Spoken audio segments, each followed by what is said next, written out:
Laki-laki adalah pemimpin rumah tangga. Peran suami dalam rumah tangga.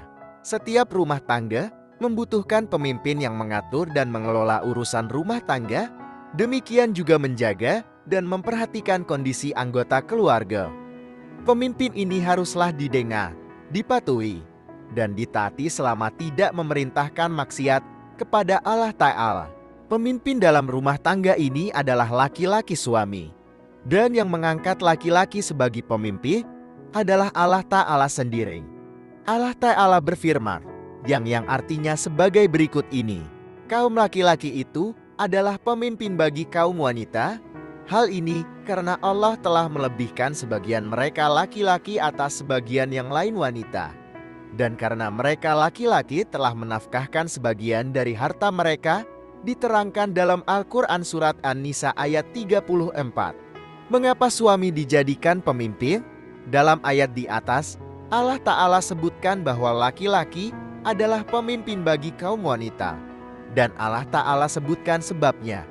Keutamaan laki-laki lebih dari wanita. Sebab pertama yang Allah Ta'ala sebutkan adalah karena Allah telah memberikan keutamaan pada laki-laki lebih dari wanita, misalnya dari sisi penciptaan. Laki-laki secara umum memiliki kekuatan fisik melebihi wanita. Laki-laki mampu melakukan berbagai pekerjaan berat yang tidak mampu dikerjakan oleh wanita. Laki-laki diberi kelebihan akal oleh Allah Ta'ala.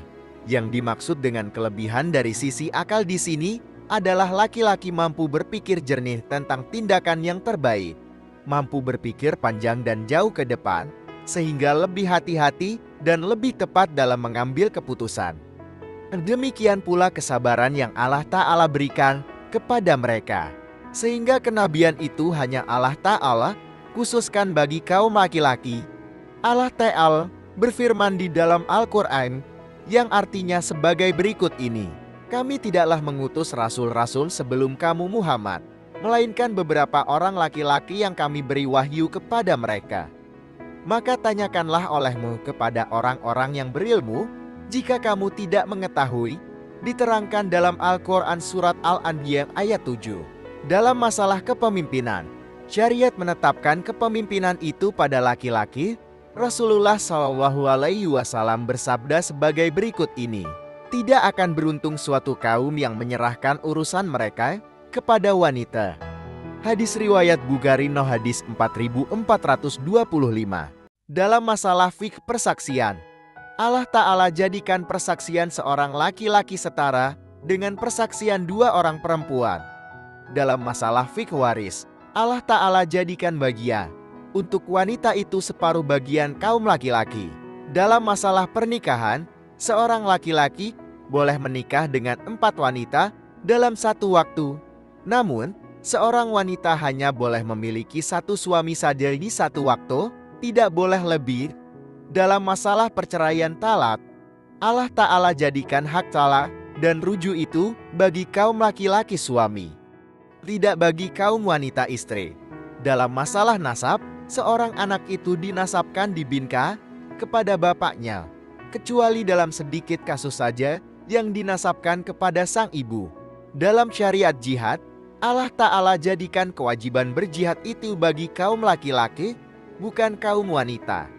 Demikian pula, mayoritas masalah berkaitan dengan amar makruf nahi mungkar itu berkaitan dengan laki-laki dan bukan wanita. Meskipun boleh dalam sebagian kasus, seorang wanita melakukan nahi mungkar selama tidak menimbulkan kemungkaran yang lebih besar, maka hal ini menunjukkan bahwa jenis laki-laki Allah Ta'ala berikan keutamaan lebih dari jenis wanita. Hal ini sebagaimana dikuatkan pula oleh firman Allah Ta'ala dalam Al-Quran sebagai berikut ini. Akan tetapi, para suami mempunyai satu tingkatan kelebihan daripada istrinya. Diterangkan dalam Al-Quran Surat Al-Baqarah ayat 228, penanggung jawab nafkah istri dan keluarga. Sebab kedua Allah Ta'ala menjadikan kepemimpinan laki-laki dalam rumah tangga adalah karena kaum laki-laki suami adalah penanggung jawab terhadap nafkah istri dan keluarga. Sejak akad nikah, suami wajib memberikan nafkah untuk sang istri di samping mahar yang telah diberikan. Suami wajib memberikan nafkah kepada istri berkaitan dengan kebutuhan makan, minum, pakaian, dan tempat tinggal rumah. Oleh karena itu, dalam sebagian harta yang dimiliki suami, terdapat hak bagi sang istri, namun tidak sebaliknya, harta istri adalah milik istri, kecuali istri memberikan kerelaan berupa sedekah kepada sang suami. Karena sebab kepemimpinan laki-laki adalah nafkah kepada sang istri, maka jika suami membebankan nafkah rumah tangga kepada istri, maka kepemimpinannya telah jatuh. Demikian pula, jika istri ikut bertanggung jawab terhadap sebagian nafkah keluarga, maka pada asalnya istri telah mengambil sebagian kepemimpinan laki-laki.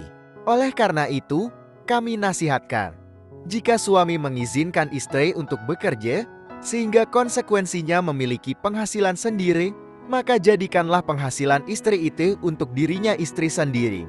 Adapun kebutuhan nafkah untuk keluarga, maka 100% tetap di tangan suami. Hal ini mengingat sebab kepemimpinan laki-laki adalah karena laki-laki yang memegang urusan nafkah kepada istri dan keluarganya. Juga agar laki-laki bisa menegakkan kepalanya di depan sang istri dan tetap menjaga kewibawaannya di hadapan sang istri.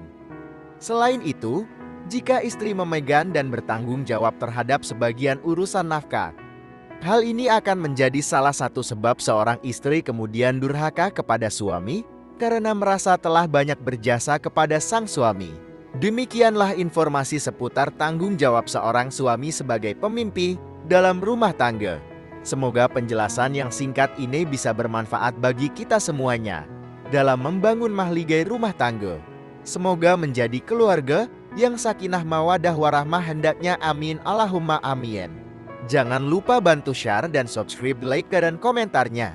Semoga kami makin baik lagi dalam memberikan informasi tentang bidang keagamaan. Salam dari kami penyuluh agama Islam Kantor Urusan Agama Kecamatan Ranah Pesisir Kabupaten Pesisir Selatan. Terima kasih sudah support kami selalu.